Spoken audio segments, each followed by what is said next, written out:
Pertanyaan saya, ketika orang itu berupaya menangkap Yesus, menyalib Yesus, membunuh Yesus, itu kuasa kegelapan atau kuasa kebenaran? Oke. Itu dijawab di dalam Yohanes 10 ayat 17. Dengarkan ya. Bapa mengasihi aku, oleh karena aku memberikan nyawaku untuk apa? Menerimanya kembali. Tidak seorang pun mengambilnya daripadaku, melainkan aku memberikannya menurut kehendakku sendiri. Aku berkuasa memberikannya dan berkuasa mengambilnya kembali. Inilah kehendak Bapakku yang Apakah kuasa kegelapan berhasil mengambil nyawa Yesus? Yesus memberikan nyawanya. Berarti Yesus memberikan nyawanya kepada kuasa kegelapan. Yesus bukan. Yesus mengatakan, aku datang bukan untuk dilayani, tetapi untuk melayani dan memberikan nyawaku sebagai tebusan. Oke, berarti Yesus memberikan nyawanya kepada kuasa kegelapan, begitu maksudnya? Oh, bukan seperti itu.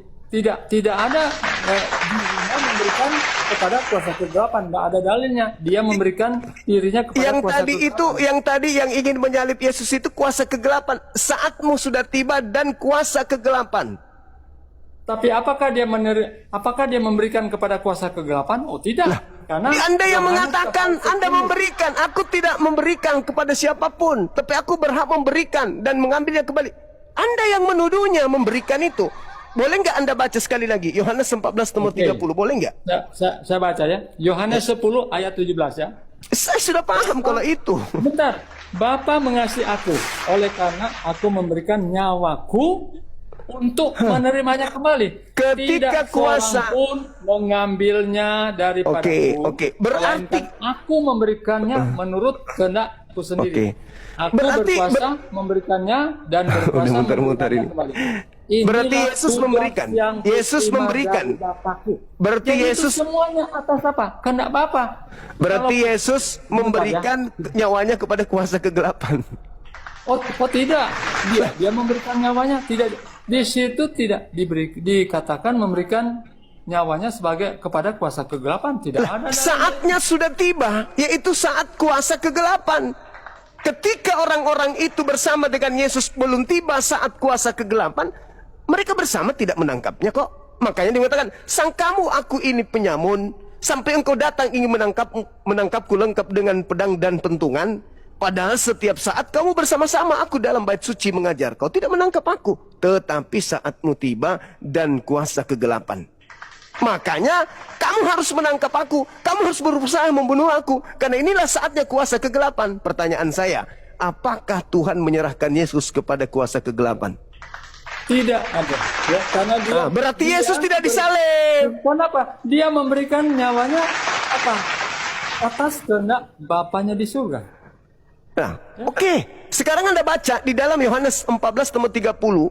Di situ Yesus mengatakan, tidak banyak lagi aku akan berkata-kata dengan kamu, sebab penguasa dunia telah datang dan sedikit pun tidak berkuasa atas diriku. Ya, memang. Ketika kuasa kegelapan ingin menyalibkan Yesus, berkuasa nggak kuasa kegelapan ini? Kuasa kegelapan tidak berkuasa kalau apa? Bapa tidak apa? Loh, kok jadinya ke Bapa? Anda sudah belepotan. Yesus mengatakan kegelapan itu dan tidak berkuasa kalau apa? Yesus tidak menyerahkan nyawanya. Berarti Yesus bertentangan dong dengan pengakuannya. Tidak lama lagi aku bersama-sama dengan kalian, sebab penguasa itu telah datang, penguasa dunia yaitu iblis telah datang. Dan dia penguasa gelap itu, penguasa dunia itu, sedikit pun tidak berkuasa atas diriku. Ya. Ketika iblis menginginkan pembunuhan terhadap Yesus, berkuasa enggak dia? Kuasa kegelapan itu tidak berkuasa kalau Yesus apa? Tidak memberikan nyawanya. Berarti Yesus memberikan nyawanya kepada kuasa kegelapan. Kekuasaannya otoritas tertinggi dari Bapaknya. Berarti Yesus memberikan dari Bapa, bukan dari kekuasaan kegelapan. Berarti Yesus memberikan nyawanya kepada penguasa gelap. Oh, bukan seperti itu. Nah, berarti dia tidak disalib. Berarti tidak disalib. Karena yang menginginkan penyaliban itu adalah kuasa kegelapan. Dan Yesus mengatakan, sedikit pun tidak berkuasa atas diriku. Berarti benarlah malaikat telah mengangkatnya ke langit. Sesuai dengan Daud katakan, dan Petrus juga khotbahkan dalam Kisah Para Rasul 2 nomor 29 sampai nomor 33. Jasadnya tidak ditinggal dikubur, jasadnya tidak mengalami kematian, tetapi tangan kanan Elohim, yaitu malaikat, meninggikan dia ke atas. Yesus sendiri mengatakan, aku datang ke dunia ini bukan untuk dilayani, tetapi untuk melayani, bahkan memberikan nyawaku sebagai tebusan. Itu sudah terjadi. Saudara, Dia sendiri, bro. Saudara. Dia sendiri, tapi atas kehendak Saudara. Bapaknya di surga. Saudara, kalau itu Anda maknai tafsirannya seperti itu, saya punya penafsiran lain. Saya tidak menafsirkan. Saya tidak itu dalil. Anda akan bertabrakan dengan data-data yang lain. Kalau saya mengatakan tidak begini, menafsirkan, kalau bro. saya Itu mengatakan memang- begini, memang saya ayatnya mengatakan seperti begini, saya mengatakan begini. Aku datang menyerahkan nyawaku bukan untuk dilayani, tapi untuk melayani dan untuk memberikan nyawaku menjadi sebagai penebusan. Ingat, andai saja Yesus tidak terangkat ke langit, maka Yesus dan pengikutnya akan dihabisin kemudian oleh tentara Romawi. Tapi karena dia menyerahkan nyawanya kepada Bapa, terangkat. Demi untuk murid-muridnya yang lain, itu yang betul. Tapi tidak ada dalilnya. Tidak ada dalilnya. dia Yang tadi terangkat. yang Anda baca tadi, Sebentar. Yang Anda baca tadi. Tidak ada dalilnya ketika sebelum disalib dia sudah terangkat. Nanti setelah 40 hari baru dia terangkat di surga. malaikat Nggak ada mengatakan dalilnya itu, bro. Mazmur mengatakan itu, Petrus juga mengatakan itu. Itu bukan dalam konteks penyaliban. Jadi Anda harus Kenapa ingat, Anda itu harus bukan dilagi? konteks penyaliban. Kenapa Anda harus menyalibkan Yesus? Apa bedanya Anda dengan iblis yang senantiasa ingin membunuh Yesus? Ya. Kenapa harus penyaliban? Dan Kenapa itu ingin kali Anda menyalibkan sudah Yesus? dinubuatkan oleh Yesus Tidak sebelum itu ada terjadi. nubuatan itu, enggak ada nubuatan. Ketika Anda mengatakan, aku datang bukan untuk dilayani, tapi melayani dan memberikan nyawaku demi penebusan banyak orang. Betul. Ya, Ketika itu dia sudah- masih itu muda, terjadi. sabar. terjadi. Tapi dia tidak memberikan nyawanya di tiang salib, tetapi dia berikan nyawanya diangkat ke langit sehingga murid-muridnya diselamatkan. Masih ada pengejaran. Tidak Sabar ada dulu. dalil itu. Kutanya dulu Tapi sama Anda saudara. itu Kutanya tidak dulu dalil, sama itu saudara. cuma asumsi Anda. Ketika Yesus terangkat ke langit, apakah murid-muridnya kemudian masih mengalami penganiayaan? Waktu kapan dulu? Ya, Kapan itu dia. Itu pertanyaan saya. Kapan? Sederhana Ya, itu bukan? Jadi tidak ada dalil. Anda ngemukakan itu tidak ada dalil. Ketika Yesus terangkat ke langit, apakah dia menyerahkan nyawanya kepada Tuhan? Pasrah. Sudah kan? Kehendakmu, apa yang kau mau? Mengangkatmu. Ya sudah silakan, aku serahkan. Tapi dia kemudian mengatakan, sabar dulu. Tidak ada dalil seperti itu. Yesusnya mengatakan dalam Lukas 24 nomor 44, aku harus pergi sesuai dengan apa yang tertulis tentang aku di dalam kitab Taurat. Di dalam kitab Taurat kata Tuhan, jangan kau membunuh orang yang tidak bersalah. Jangan kau membunuh orang yang benar. Sekarang Yesus orang bersalah, orang benar atau gimana? Boleh nggak dibunuh Yesus? Konteksnya berbeda.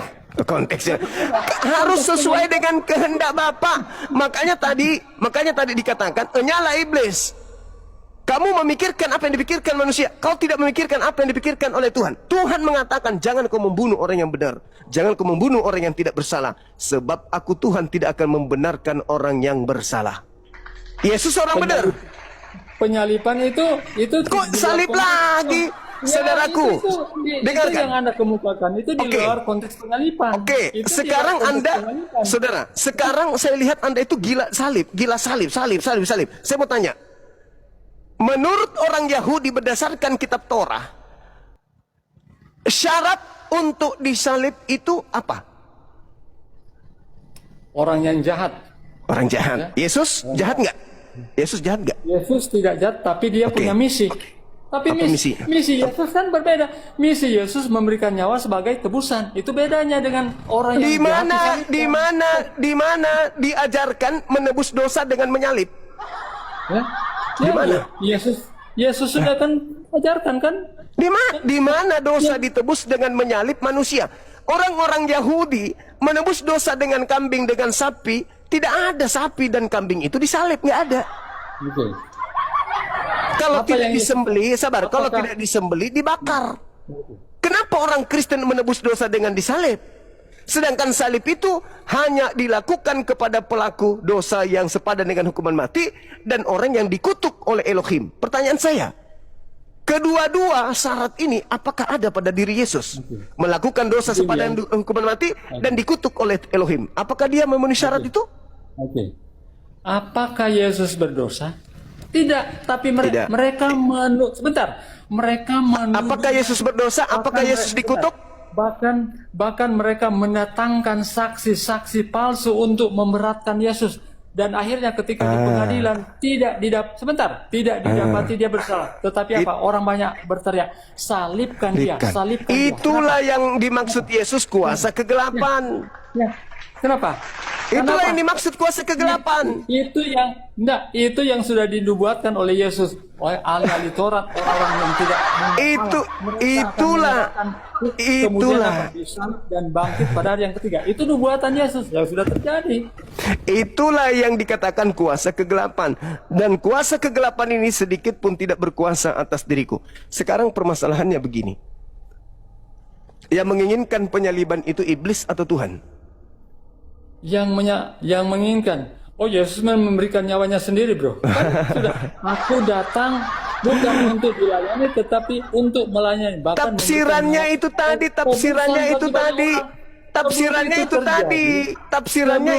Jadi dia sudah nubuatkan, bro. Jadi terkenapi. Sekarang saya ulangi pertanyaan saya. Yang menginginkan penyaliban Tuhan atau iblis? Yang menginginkan penyaliban itu adalah kehendak Bapakku di surga.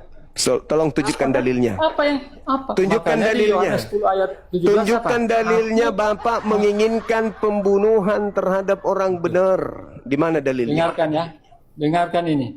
Bapa mengasihi aku, ya, oleh karena aku memberikan nyawaku, ya, untuk menerimanya kembali. Tidak seorang pun mengambilnya daripadaku, melainkan aku memberikannya menurut. Aduh, parah.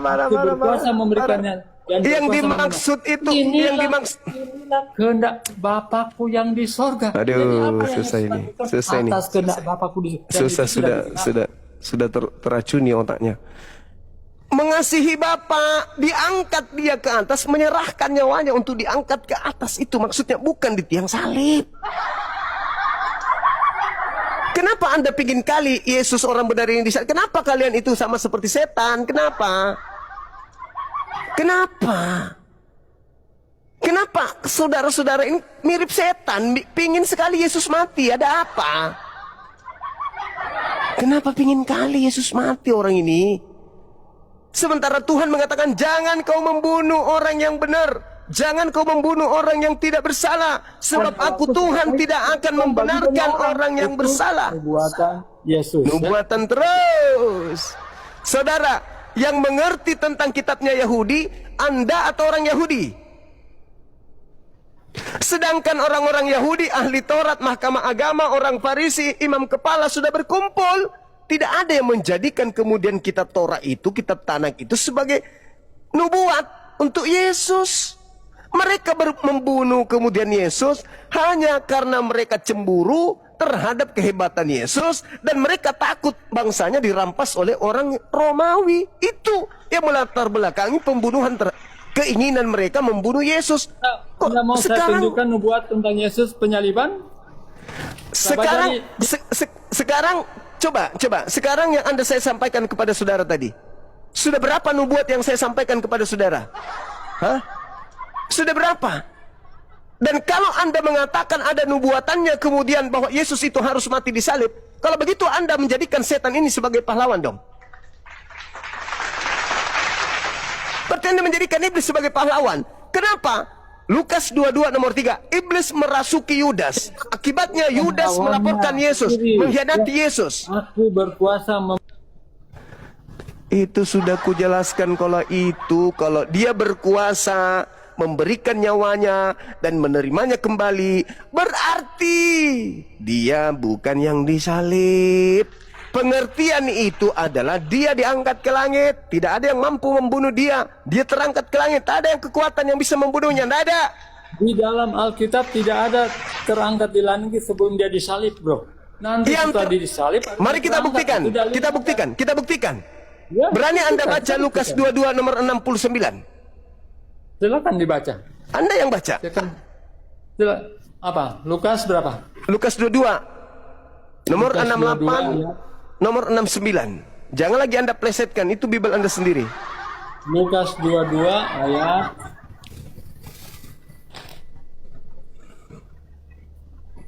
Lukas 22 ayat berapa? 68, 69. 68. Oke, Yesus di hadapan mahkamah agama ya. Iya. 66. Oke, Oke. kita baca. Oke. 68 ya. Iya. 66. Oke, dan setelah hari siang berkumpullah sidang para tua-tua bangsa Yahudi dan imam-imam kepala dan ahli-ahli Taurat, lalu mereka menghadapkan dia ke mahkamah agama. Mereka katanya, jikalau engkau adalah Mesias, katakanlah kepada kami. Jawab Yesus, sekalipun aku mengatakannya kepada kamu, namun kamu tidak akan percaya. Dan sekalipun aku bertanya sesuatu kepada kamu, namun kamu tidak akan menjawab. Mulai sekarang anak manusia sudah duduk di sebelah kanan Allah yang Maha Kuasa. Karena mereka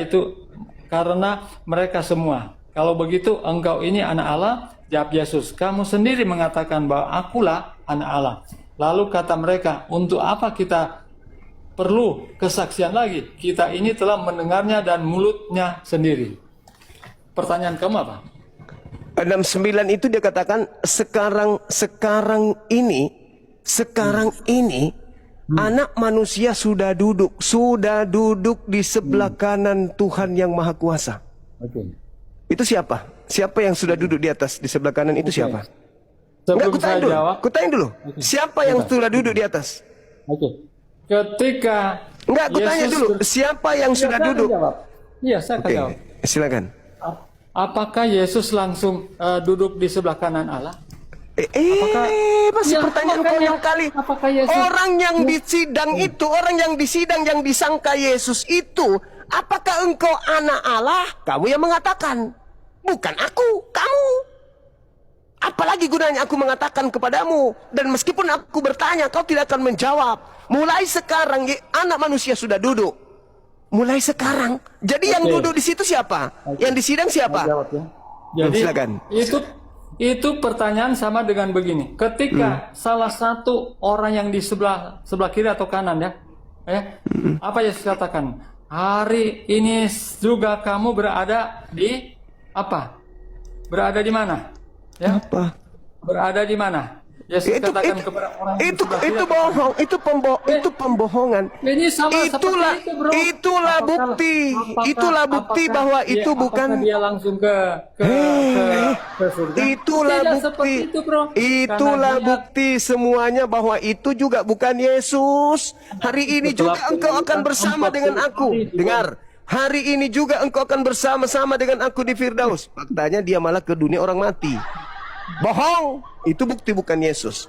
Yang kedua, orang yang disidang ini loh, yang sendiri mengatakan, sekarang juga anak manusia sudah duduk di sebelah kanan Elohim. Itu apa? Ungkapan, bukan berarti ketika dia katakan itu dia langsung ke sana. Ketika dia naik di surga, ada di Anda kan mengatakan, mana buktinya? Anda bertanya kepada saya, mana buktinya Yesus itu sudah terangkat sebelum penyaliban? Saya kasih data. saksikan Saya oleh kasih data murid-murid loh. waktu apa? Anda bertanya kepada saya, Bung. Mengatakan itu apakah ada disaksikan dia naik surga? Tidak ada, satu pun tidak menyaksikan karena itu belum terjadi. Anda bertanya kepada saya, mana dalilnya Yesus sudah terangkat ke langit sebelum penyaliban? Tak kasih data. Anda mengatakan itu perumpamaan. Kacau. Kacau saudara Ferry. Kacau. Yang saya heran nih teman-teman sekalian, kenapa orang ini pingin sekali Yesus itu disalib, sama seperti si Billy Sisis. Sedangkan Tuhan tidak mau Yesus ini disalib, tidak mau. Tapi kenapa dia? Jadi benarlah kata Al-Quran, wa ikhwanuhum yamuddunahum fil gayyi thumma la yukassirun. Saudara-saudara iblis itu adalah orang-orang kafir yang membantu setan untuk durhaka kepada Tuhannya. Innal ladzina amanu yuqatiluna fi sabilillah wal ladzina kafaru yuqatiluna fi sabilit tagut. Orang-orang kafir itu berjuang di jalan iblis. Ma ashhadtuhum khalqas samawati wal ardi wa ma khalqu anfusihim wa ma kuntu muttakhidal mudillina aduda. Aku tidak menghadirkan mereka iblis dan anak cucunya untuk menyaksikan penciptaan langit dan bumi, dan tidak pula penciptaan diri mereka sendiri, dan tidaklah aku mengambil orang-orang yang menyesatkan untuk sebagai penolong. Dalam Al-Quran, orang kafir yang ingkar kepada Allah disebut sering menjadi penolong atau pembantu setan dalam melakukan kedurhakaan dan menentang perintahnya. Hal ini ditegaskan dalam dalil berikut: wa ya'buduna min dunillahi ma la yanfa'uhum wa la yadurruhum wa kanal kafiru ala rabbih dhahira. Dan mereka menyembah selain Allah apa yang tidak memberi manfaat kepada mereka dan tidak pula memberi mudarat kepada mereka, dan orang-orang kafir adalah penolong setan untuk berbuat durhaka terhadap Tuhannya. Berdasarkan tafsir Ibnu Katsir, bermakna bahwa orang-orang kafir membantu, mendukung dan menuruti jalan setan untuk memusuhi dan menentang Allah Subhanahu wa taala. Mereka rela taat kepada musuh Allah dan berpaling dari Rabb yang telah memberikan mereka berbagai nikmat. Walladzina kafaru awliya'uhum taghut yukhrijunahum minan nuri ila dzulumat ulaika ashabun nari hum fiha khalidun. Dan orang-orang kafir, pelindung-pelindungnya adalah setan yang mengeluarkan mereka dari cahaya kepada kegelapan. Mereka adalah penghuni neraka, mereka kekal di dalamnya.